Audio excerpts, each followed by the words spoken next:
Welcome back for this second video on phasor diagrams and how we can apply them to some simple circuits. In our previous video we looked at RL and RC circuits and we constructed some simple phasor diagrams to represent the currents and voltages in those circuits. Here we're going to do the same but for RLC circuits, so circuits that combine or contain all three elements: R, L and C, resistance, inductance and capacitance, all in the same circuit. So here we've got a simple circuit which is supplied by a 100 volt 50 Hz AC supply, and it contains three components: a 10 ohm resistor, a 33 millihenry inductor and a 180 microfarad capacitor. And we're going to apply much of the same principles as we did in our previous examples again here for this circuit. So if you haven't watched our first example video, I would suggest going back and having a look at that first. But here we're going to jump straight in and do the same as we did last time, which is to begin by calculating the reactance of our inductive and capacitive components. So let's begin by calculating XL, the reactance of our inductor, and the formula for that is 2 pi FL. So in our case that's 2 pi times the frequency, which is 50, times our inductance, which is 33 millihenries, or 33 times 10 to the minus 3. And so that comes out as 10.37 ohms. Again for XC, we're going to say that the formula for XC is 1 over 2 pi FC. And that's 1 over, let's make our fraction here, 1 over 2 pi times 50 for the frequency, times C, which is 180, times 10 to the minus 6. And that comes out 17.68 ohms. Now, something we reminded ourselves of in our previous video was that resistance is what we call a real number, and our reactances are what we call imaginary numbers, and they combine together to form our complex number, which is impedance. The other thing that we mentioned briefly was that XL, the reactance of an inductor, is given a positive value. XC, on the other hand, the reactance of a capacitor, is given a negative value. So in some instances you might see the formula minus 1 over 2 pi FC, which would give us a resultant of minus 17.68 ohms. Nevertheless, even if we haven't got that minus in our formula, and some instances of examples and texts don't have that minus, but we have to remember that when we construct our impedance to include that. So let's see what I mean just here. What we'll do is make some room here, and we'll say that our impedance Z is equal to, first of all, our resistance plus J XL minus JXC. So we remember that our reactance of a capacitor is given this negative term, and so putting some values in, our resistance was 10 ohms, and so 10 ohms plus J for our reactive component of the inductor, which was 10.37 ohms, and then minus J for the reactance of our capacitor, which was 17.68. Now we can't combine or add real terms and imaginary or J terms, but we do have two J terms here which cancel down a little bit. We have 10.37 minus 17.68, and they're both imaginary or J terms. So our formula simplifies a little bit. It becomes 10 minus J 7.31, and that's an impedance, so it's measured in ohms. So what we now have is one impedance that takes into account all three components there. What I'm then going to do is convert that to polar form. We looked at different methods of doing that in our previous video, but I'm going to skip straight to it here. that comes out as 12.39 at an angle of minus 36.17. If you're not sure how to do that conversion, then I would suggest going back to our previous video and having a look at that. But that's in polar form. It's still an impedance and still measured in ohms. So the last thing that I'm going to do before drawing our phasor diagram is to calculate the current in this circuit. And so we only have one current. It's a series circuit. The same current flows through the whole circuit. And that current we can calculate using Ohm's law. So I equals V over Z, Z being our total impedance. And that division is very easy to do when we're working in polar form. First of all, we're going to say that our supply voltage V is given as our reference voltage, so it's at an angle of 0 degrees. Unless it says otherwise, we're going to assume that that's the case. Z, on the other hand, we've just said is 12.39 at an angle of minus 36.17 degrees.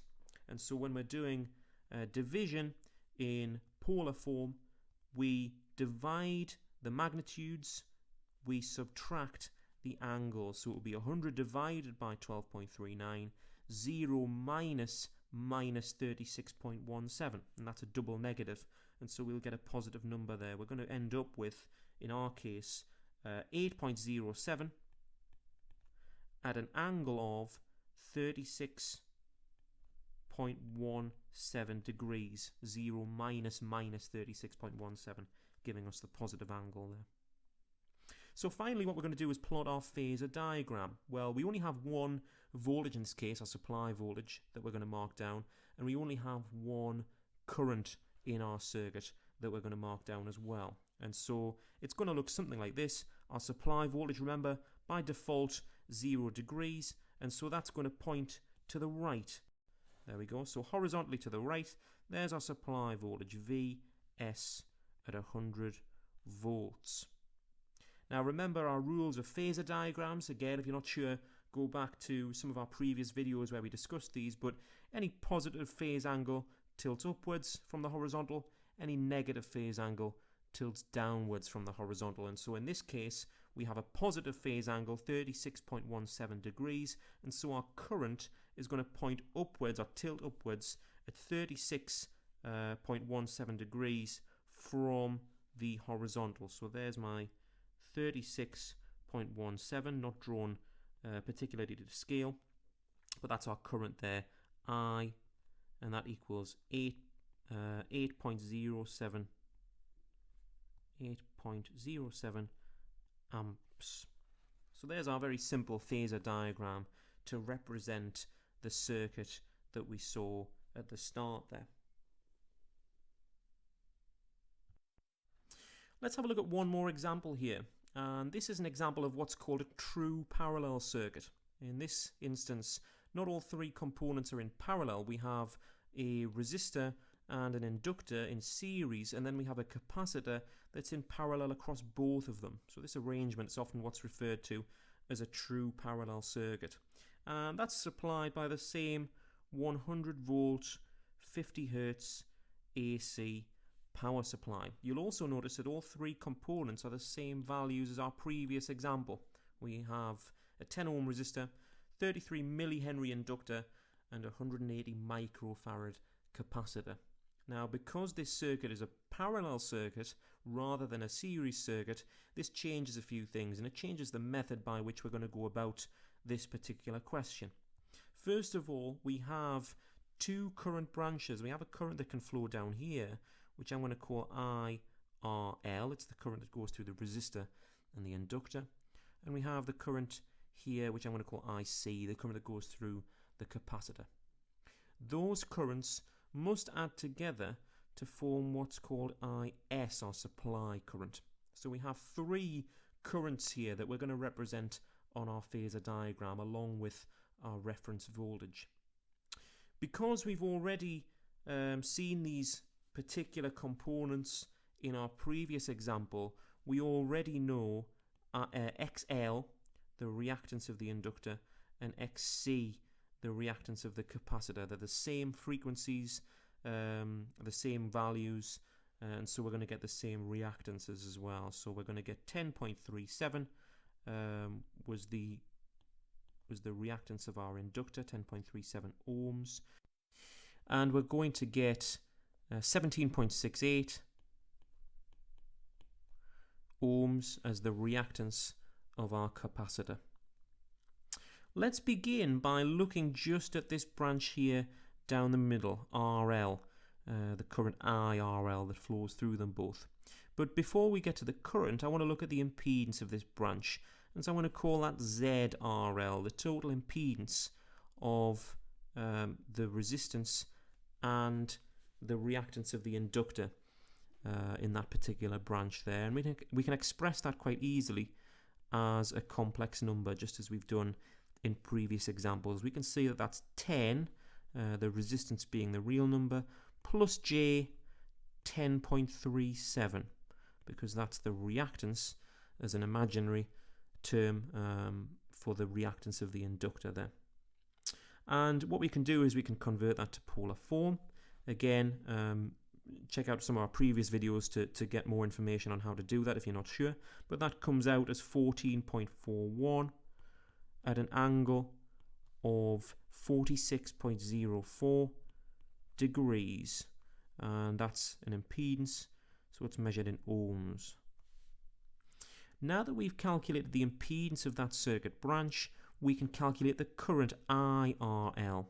So IRL is simply our voltage, which is connected across both branches, but in this case it's the voltage just across the impedance of this particular branch, ZRL, and that's going to come out, or first of all we can represent that as 100 at an angle of 0. Remember, our reference phasor is in this case the supply voltage, divided by the impedance of that branch, 14.41 at an angle of 46.04 degrees, and that's going to come out, I'll just make some room here, that's going to come out, there we go, 6.94 at an angle of minus 46.04 degrees, remembering that we divide the first numbers, the magnitudes, and we subtract the angles. Now that we've got IRL, I want to calculate the other current branch in this particular circuit. So if we go back up here, we've calculated this current here, IRL, flowing through the R and L. I want to calculate IC, the current going through the capacitor. So we're going to do something very similar in this case. So down here, we'll say that IC, the capacitor current, is equal to the voltage divided by the impedance of that particular branch. Well, there's only one component there, and that's the reactance of the capacitor that we have to take into account as the impedance. So we have V divided by XC to calculate that capacitive current. And again, we know that the voltage has an angle of 0, so that's 100 on the top at an angle of 0 degrees.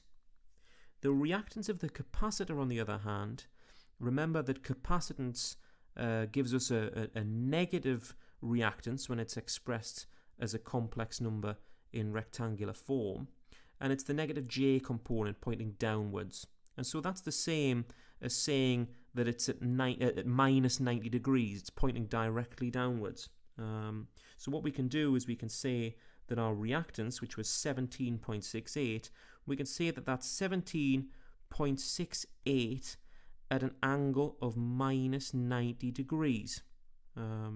That's the same as saying minus J 17.68, which is what we would have done in rectangular form. They're equivalent to one another.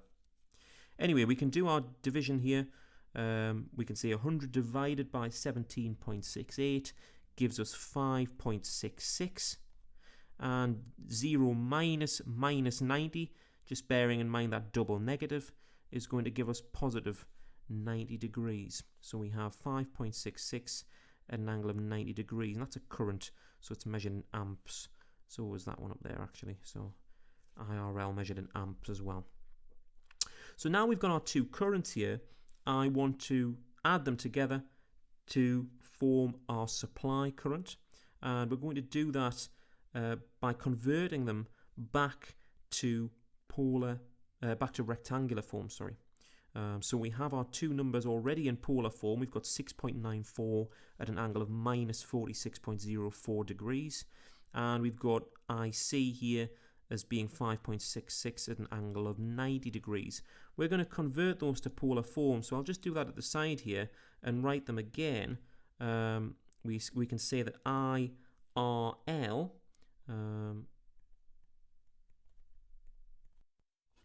which we've already said was 6.94 at an angle of minus 46.04 degrees. In rectangular form, that's going to be expressed as 4.81 minus J5, or 5.00 amps. Again, if you're not sure about converting from polar to rectangular form, there's previous videos where we have covered that, or most scientific calculators will do that quite easily. But in rectangular form, we have 4.81 minus J5. A little bit easier for IC, the capacitor current, we said that was 5.66 at an angle of 90 degrees. Well, that's simply going to be 0 plus J 5.66. So IC is equal to 0 plus J 5.66 because there's only a vertical component, which is our J component. So 5.66 tilted upwards by an angle of 90 degrees going straight up is the same as saying J 5.66 with no horizontal or real component there. Now that they're both in rectangular form, they're very easy to add together. We can say that IS is simply IRL plus IC, and we know what both of those are now. 4.81 minus J5 plus, we can ignore the 0, plus J 5.66. And so that gives us a result of 4.81 plus J 0.66. And what we can do is convert that back to polar form again. We can say that that is 4.86 at an angle of 7.81 degrees. And their currents, they're both measured in amps. So the last thing that I want to do is place these currents on a phasor diagram. I want to plot IRL and IC as well as the supply current in this case, all on the same diagram. So we start, as we've done in all previous examples, by drawing first our reference phasor, and that's going to be our voltage, which I'll draw on here. So that's V at 100 volts, VS I should say, 100 volts. Let's begin with IR,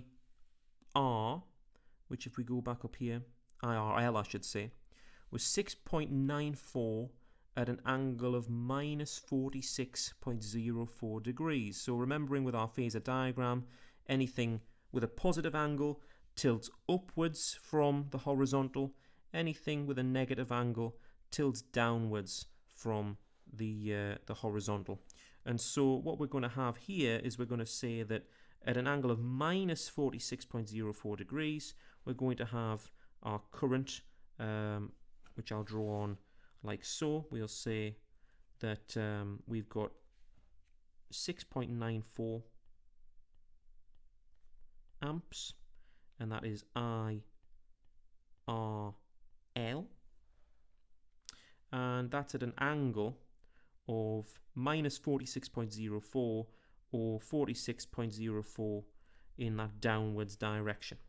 So there's our first current marked on there, not particularly done well to scale. Anyway, our second current, IC, is 5.66 at an angle of 90 degrees. Something to bear in mind, as we mentioned in a previous video, is that because this current is slightly smaller, 5.66, compared to 6.94, my arrow wants to be a little bit shorter in length. I'm going to try and keep those currents to scale, although I'm only doing a very rough job in this video. But anyway, we have 5.66, and because it's at an angle of 90 degrees or plus 90 degrees, that arrow is going to be pointing straight upwards at 90 degrees, like so. And so that is IC, which was 5.66 amps. The last thing we can do is plot our resultant, and our resultant we've just calculated as 4.86 at an angle of 7.81 degrees. And so what will happen is we'll come out with something that looks like this. We'll have our resultant vector probably somewhere about there, which is 4.86. It's our supply current IS, and it's at 7.81 degrees. What you'll see is that if we plotted this graph, or this phasor diagram, I should say, very well, we wouldn't actually need to calculate the supply current. We could actually find it out from the diagram, because we would find that if we formed a parallelogram of sorts, I'll try and mark it on the diagram like so.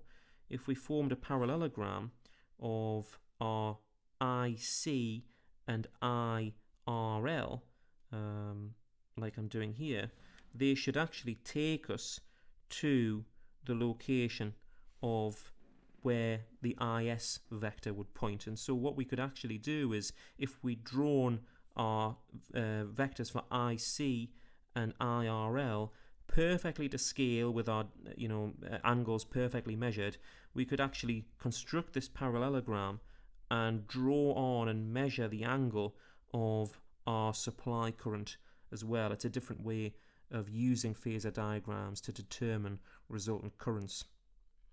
So I hope you found this video useful on RLC circuits, both in series and in parallel arrangements, and how we can use some basic complex numbers to determine currents and voltages in polar form and plot those on phasor diagrams.